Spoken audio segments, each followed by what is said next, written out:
He knew that I needed a place to live. So that's when he started making his move on me.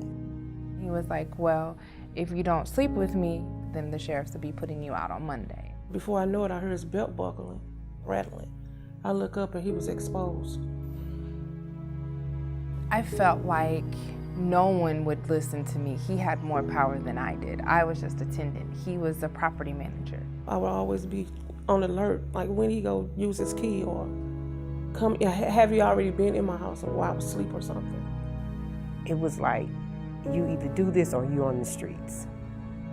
I felt like I didn't have a choice, and so I did what I had to do. Yeah, I was afraid. People shouldn't be treated like this because they need a place to live.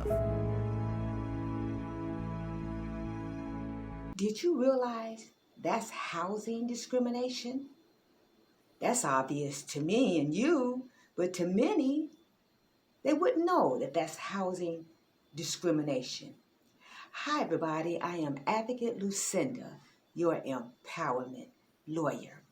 Someone asked me to do a video on housing discrimination. And today I want to talk about housing discrimination, who are the victims, what they look like, and where they can go to get help. So let's get started. The Fair Housing Act. It is a federal law that prohibits discrimination in housing in the United States on the basis of race. Housing discrimination based on race refers to dividing people into groups on the basis of various sets of physical characteristics and the process of ascribing social meaning to those groups. For example, in the Black community, there is a trend to wear our hair in dreads or braids.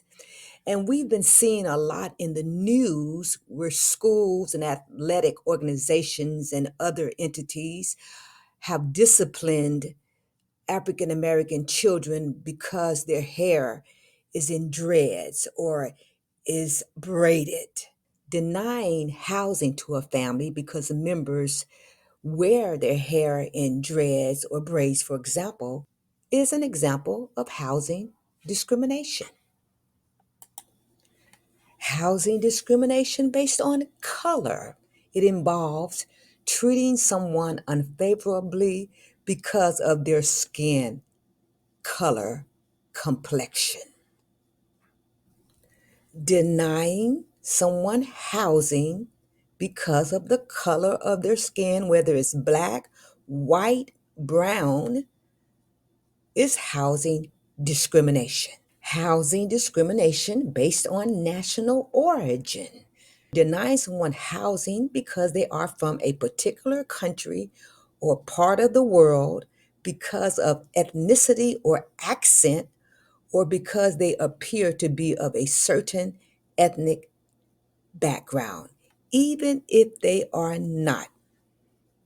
It is housing discrimination. Denying someone housing because of their religious beliefs, because of their practices, and or it may include a request for accommodations of their religious beliefs and practices. That's housing discrimination. And it also includes denying someone housing because of their lack of religious beliefs or practices. Denying someone housing because of that individual's sex, which includes the person's sexual orientation, gender, identity, or pregnancy, is discrimination. We just saw in the film another form of housing discrimination based on sex, familial status.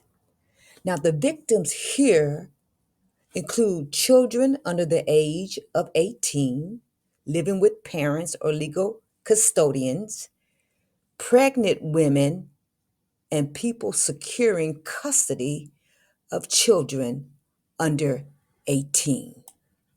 It is illegal for a landlord to ask if there are children in the household, and refusing to rent because there are children is housing discrimination.